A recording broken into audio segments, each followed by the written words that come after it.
ये नहर है जी, ये नहर है जी। और ये पीछे पुल है, ब्रिज है जो बैरिया टाउन को जा रहा है।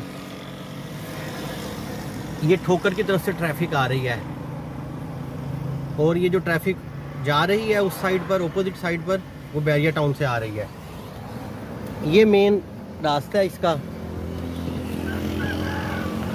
ये मेन रास्ता है, डबल रोड है ये, मोहलनवाल LDA स्कीम।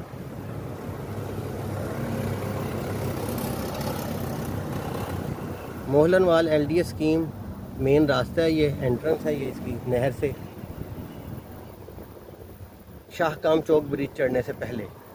ये मेन की बैक पर सीधे हाथ मुड़ जाएं, ठीक है जी, सीधे हाथ मुड़ जाएं तो ये वाले 2 प्लॉट हैं जी, ये 2 प्लॉट हैं, ये देखें, ये 2 प्लॉट हैं ये।